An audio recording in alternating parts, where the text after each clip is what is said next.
sebenarnya dia menderita. Rasul sallallahu alaihi wasallam mengatakan ad-dunya mata wa khairu mata'id dunya al-mar'atus salihah. Dunia ini perhiasan, dunia ini kesenangan, dan sebaik-baiknya kesenangan dunia adalah istri yang soleha. Tapi kalau istri nggak soleha, ahsan nggak punya istri. Antum hidup di neraka, berapa banyak laki-laki, ini mama harus paham. Kalau suaminya itu malas pulang ke rumah, berarti ada apa di rumah? Ada suami, ini ada cerita, seorang suami curhat, Ustadz ana itu Ustadz sengaja pulang ke rumah nunggu istri ana tidur Ustadz. Kenapa? Kalau enggak usah ditanya dari mana ini itu macam, ya Allah, ana udah capek kerja, kepinginnya pulang itu disambut oleh istri, karena memang istri itu sakinah, tempat ketenangan. Ternyata ana nggak dapat ketenangan, makanya ana memilih pulang ketika istri tidur, anak-anak tidur, dengan harapan tidak ada keributan di rumah. Maka tolong ibu-ibu jangan sadar gitu loh, bahwasanya diciptakannya seorang wanita adalah untuk menghadirkan kedamaian dan ketenangan di dalam rumah. Dan para ulama juga menyebutkan perempuan itu tidak diciptakan dari tulang kepala, wala tulang tangan, wala tulang kaki, tapi dari tulang rusuk, agar suami ini senantiasa melindunginya, bukan malah menindasnya atau menginjak-injaknya.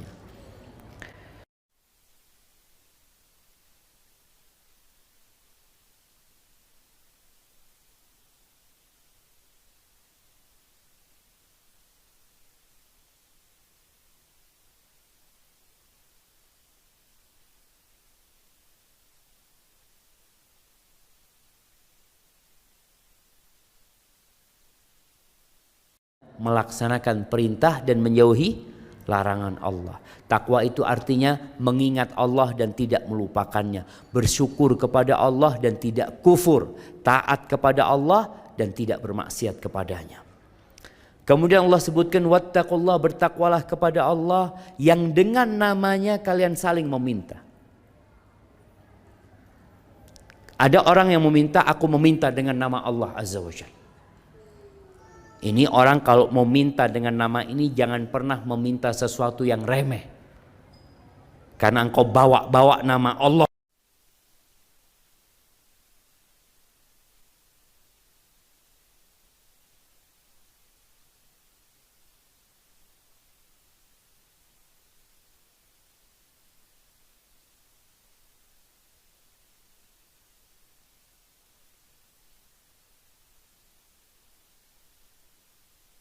Dengan nama Rahim, atau makna yang kedua seperti yang dalam terjemahan disebutkan, dan peliharalah hubungan silaturahim.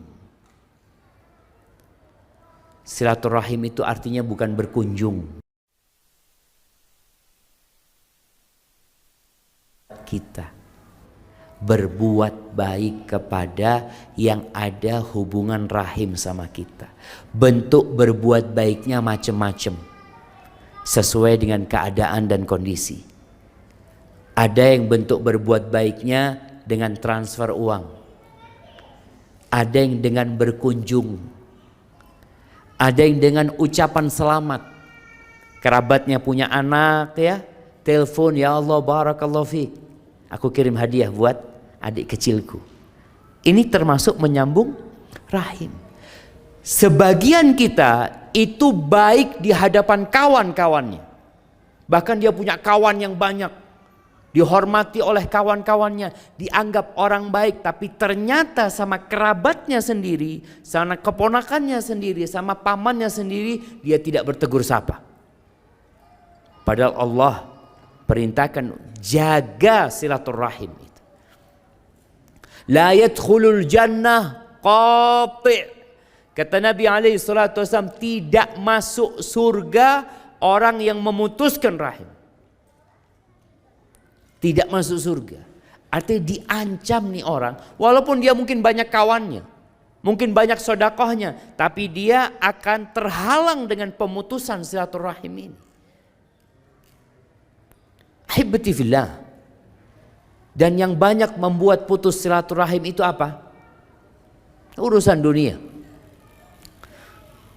Mungkin urusan warisan kadangkala juga menjadi faktor pemutus silaturahim. Atau faktor perceraian. Seperti tadi yang kita sampaikan. Rasul sallallahu alaihi wasallam menyebutkan man ahabba ayyubsata lahu fi rizqi. Barang siapa yang ingin rizkinya diluaskan, wa yunsa lahu fi atharih, dan ingin umurnya dipanjangkan, apa yang harus dilakukan? Falyasil rahimah. Hendaklah dia menyambung rahimnya, berbuat baik kepada kerabatnya. Yang paling minim jemaah, Nabi SAW mengatakan, Bullu arhamakum walau bisalam. Basahi rahim kalian walaupun sekedar dengan mengucapkan salam. Maka nasihat ana, insya Allah semua sudah menjalankan, tolong bikin grup keluarga. Ana Syafiq bin Riza bin Hasan. Kita punya grup anak cucunya Hasan dari kakek ini. Kemudian dari pihak ibu ana namanya Nikmah binti Sulaiman Zubaidi.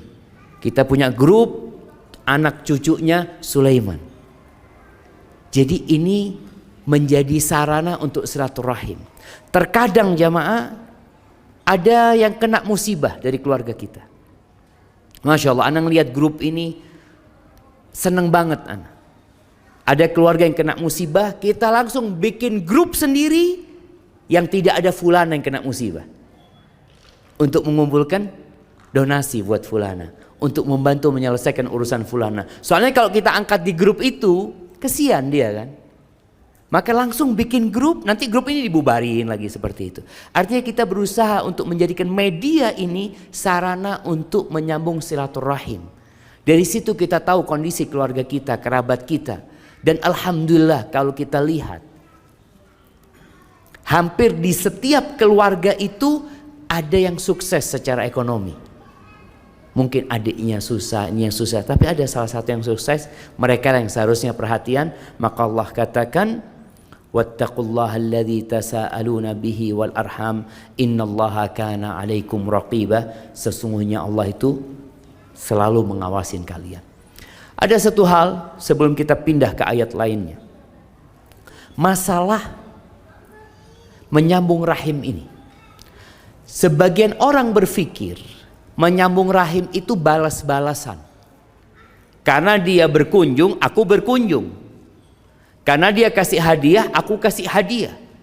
Kata Nabi SAW, laisal wasil bil mukafi. Yang disebut al-wasil, orang yang suka menyambung rahim itu bukan yang balas-balasan, bukan. Walakinnal wasil man idza quti'at rahimuhu wasalaha. Yang disebut orang yang pandai menyambung rahimnya adalah tatkala diputuskan oleh kerabatnya, dia menyambung. Dia sambung. Ada yang memblokir nomornya. Ada yang diblokir nomornya sama kerabatnya. Ada. Kadangkala yang blokir itu ibunya sendiri. Iya, ada kejadian teman di Semarang, Ustaz, ana itu kadangkala diblokir sama ibu, Ustaz. Ana kadangkala datang ke rumah ibu itu nggak dibukain pintu. Apa yang harus ana lakukan? Ana sampaikan, antum datang ke rumah ibu antum bawa oleh-oleh, antum duduk di depan pintu rumah antum. Assalamualaikum ibu. Antum tunggu 1 jam nggak dibukain, antum pulang. Taruh oleh-oleh. Nanti datang lagi. Sampai kapan? Ya sampai dibukain sama ibu. Kadangkala ada yang memutuskan. Dan paling tidak kita doakan orang-orang yang tidak mau bertegur sapa dengan kita. Dan sebagian kita perlu mengalah. Ustadz yang salah dia Ustadz. Masa ana yang minta maaf? Kita ini sedang berlomba-lomba cari surga. 2 orang yang tidak bertegur sapa, siapa yang paling baik? Yang memulai salam lebih dahulu. Bukan siapa yang merasa benar, siapa yang merasa salah, tapi siapa yang memulai salam terlebih dahulu, yang berusaha menyambung rahimnya terlebih dahulu, dialah yang terbaik. Barakallahu fikum. Baik. Kita lanjut ke An-Nisa ayat 3. Ini agak berat ayat 3 ini, jemaah. Nah, tafadhol Ustaz, dibaca Ustaz.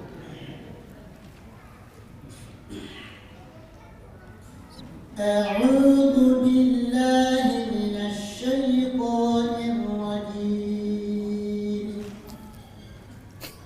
Wa in khiftum alla tuqsitu fil yatama fankihu ma qaba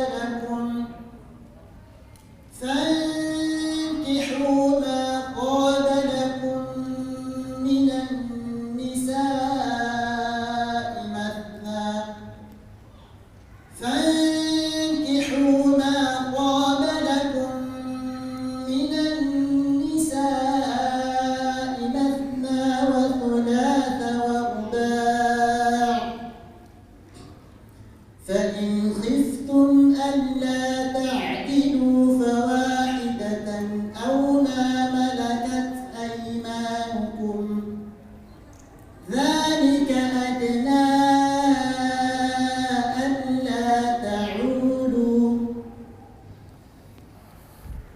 Barakallahu fikum.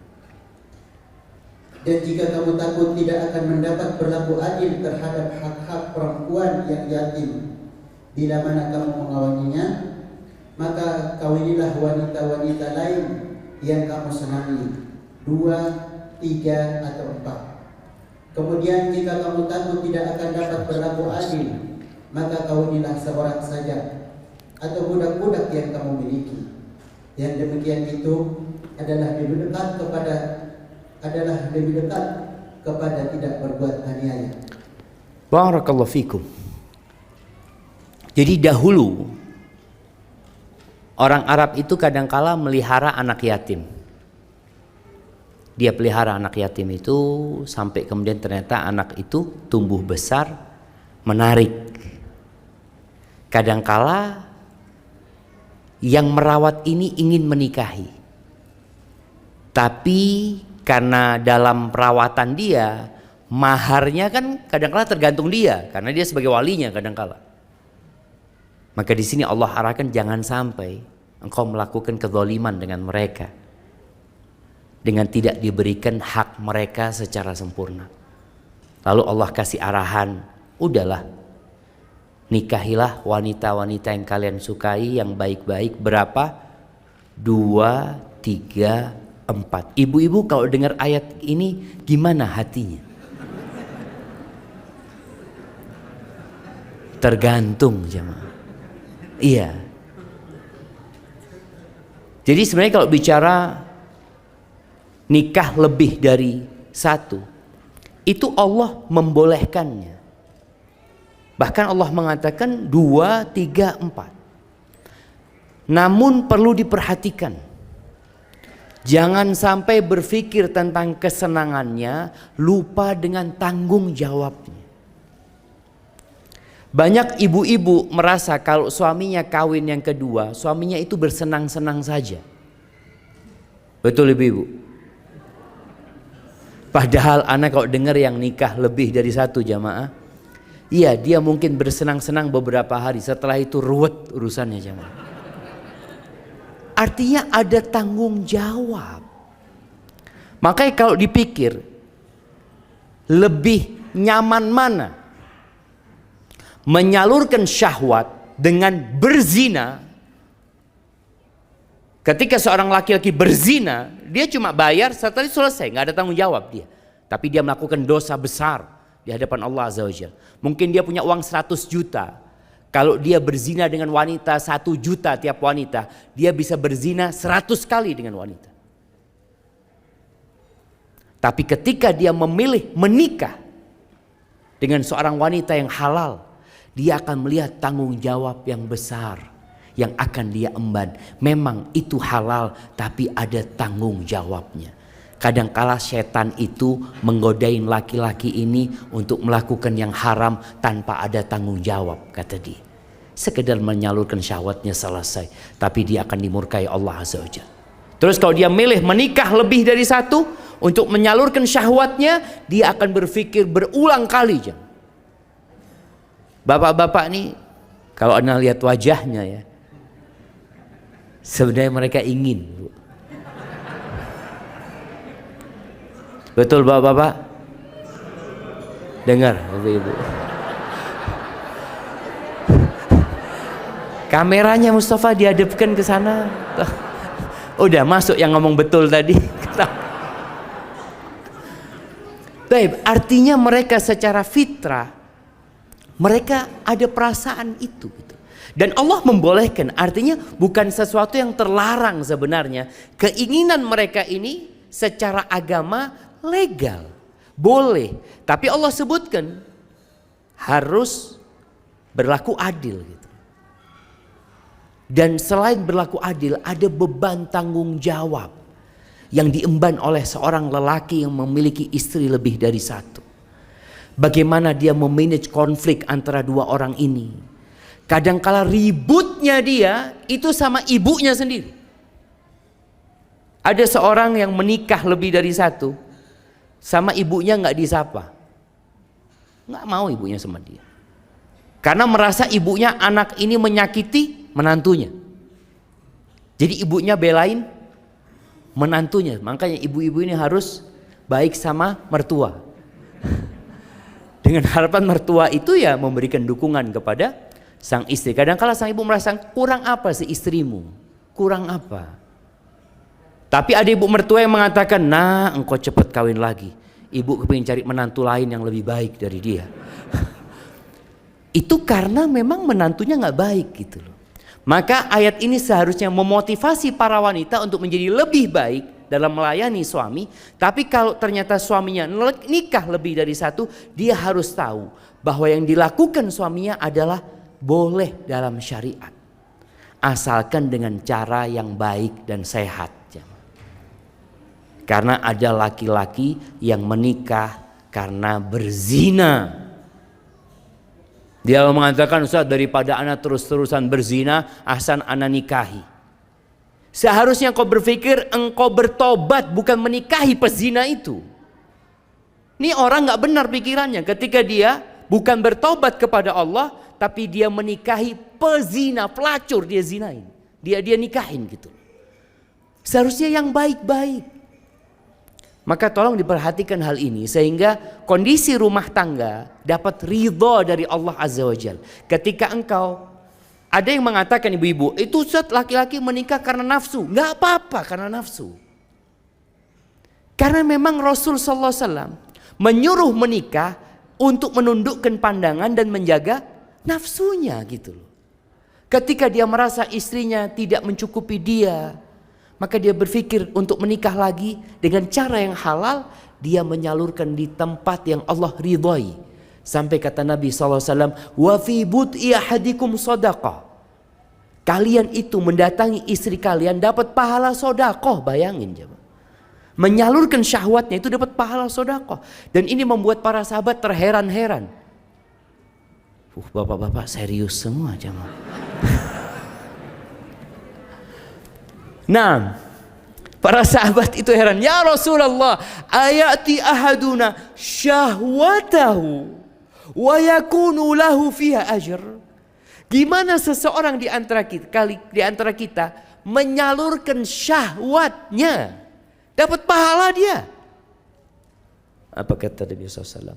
Ara'aitum law wada'aha fi haram akana alaihi wizr. Menurut kalian gimana?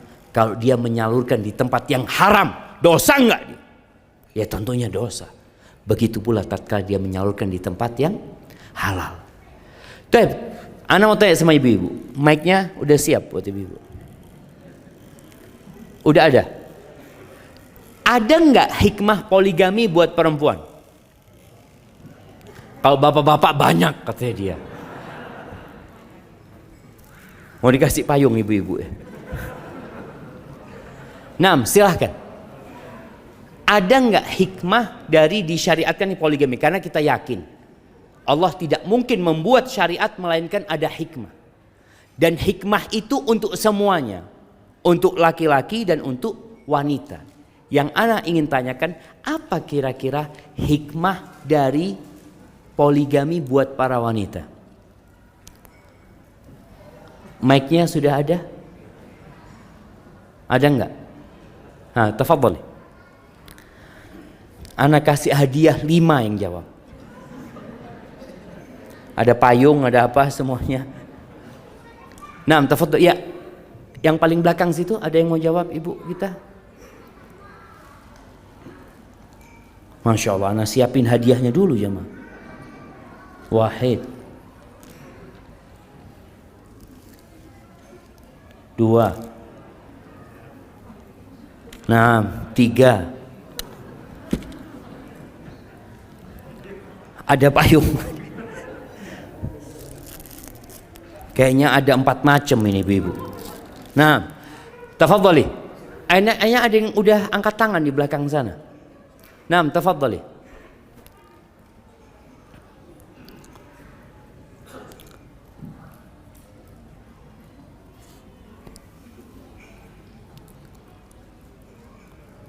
Karena hadiahnya ada 4, jadi hikmahnya 4 ibu.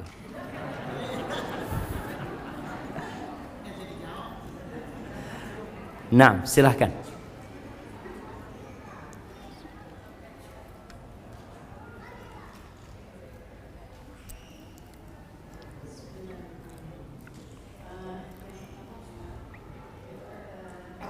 Didekatkan mic-nya mungkin.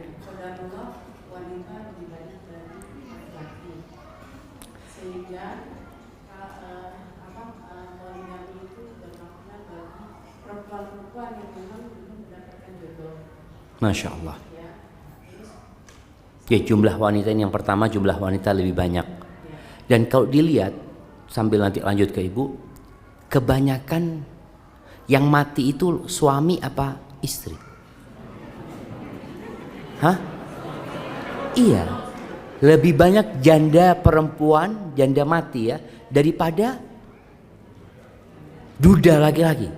Karena kalau duda cepat habis gitu, cepat laku gitu mungkin kalau duda. Baik, itu yang pertama, siap. Yang kedua. Kalau dilihat dari sisi saya sebagai istri ya, sebetulnya itu juga bagian dari mendapatkan pahala yang besar dari Allah. Karena keikhlasan kita Itu Masya Allah, bapak-bapak tenang dulu.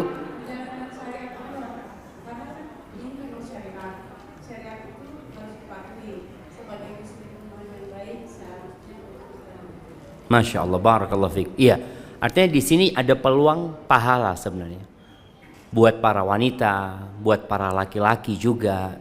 Kalau tadi disebutkan memperbanyak pahala, mungkin dari sisi membantu seorang wanita yang tidak memiliki suami, atau dari sisi memperbanyak anak. Yang kita tahu salah satu tujuan pernikahan adalah memperbanyak umatnya Nabi Muhammad SAW. Yang ketiga mungkin pahala tadi dengan menjaga kehormatan wanita ini. Karena ada wanita-wanita yang nggak tersalurkan syahwatnya. Bahkan ada wanita yang rela suaminya sebulan sekali datang ke rumahnya. Yang penting aku punya suami, kata dia. Aku ingin berbakti kepada suami. Bukankah di antara syarat wanita masuk surga dari pintu mana saja, dipanggil dari pintu mana saja itu adalah sholat 5 waktu, puasa Ramadan, menjaga kehormatan diri dan taat sama suaminya. Ketika dia nggak punya suami, dia nggak bisa melakukan itu. Baik, ada lagi ibu? kalau dari sisi saya pribadi ya, Nah, itu berbagi kewajiban ya. Seperti saya dulu mengamati yang rumah makannya 4 istri. Jadi seminggu di sana, sehingga istri ini yang pertama bisa punya waktu untuk belajar. Masya Allah, cocok gitu jamaah.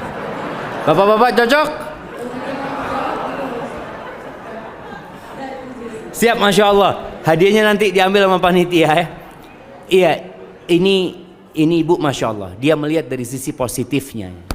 Dia sisi positifnya yang jelas ketika seorang wanita melihat dengan suaminya itu tidak sering ke rumahnya, dia punya kesempatan untuk berbakti sama orang tuanya, mungkin merawat orang tuanya, dia juga bisa belajar lebih dalam lagi. Ada perempuan-perempuan yang nggak pernah bisa puasa Senin Kemis karena suaminya ada terus gitu.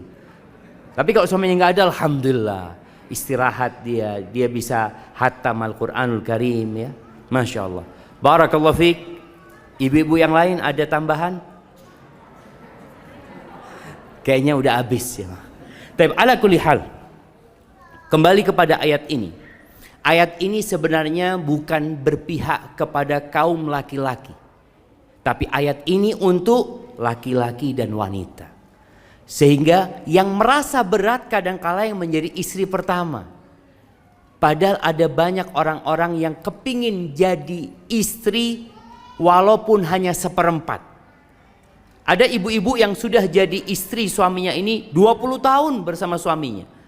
Lalu ada perempuan yang numpang, dia tidak melihat bahwasanya perempuan ini dapat sedikit bagian dari suaminya. Sedangkan dia sudah merasakan 20 tahun suaminya milik dia sendiri. Lalu nih buat ibu-ibu, bapak-bapak ini, bapak-bapak, dia itu tidak bermudah-mudahan menikah lebih dari satu. Buktinya dia mikir sampai tua, sampai putih jenggotnya, dia apa? Jadi beban buat dia kadangkala, sehingga tatkala dia menikah lagi itu hasil pikiran puluhan tahun kadangkala jamaah. Nah, ada yang istrinya 2 di sini? Angkat tangan, anak kasih hadiah jamaah. Ada jamaah. Tadi ada yang konsultasi sama ana soalnya. Baik, ala kulli hal barakallahu fiik. Kita mungkin ada setengah jam waktu untuk tanya jawab. Kalau mungkin ada yang ingin ditanyakan, boleh secara langsung atau via tulisan. Nah, silahkan. Bismillahirrahmanirrahim. Masya Allah. Assalamualaikum warahmatullahi wabarakatuh. Waalaikumsalam warahmatullahi wabarakatuh. Afwan Ustaz, saya ingin bertanya. Ini berkaitan dengan silaturahim. Ana memiliki keluarga yang banyak dan termasuk keluarga besar. Ada beberapa paman ana yang mereka memiliki kelebihan harta, sedangkan kita yang ponakan-ponakannya ya seadanya, apa adanya. Nah, ketika ini anak alami sendiri, ketika datang ke rumah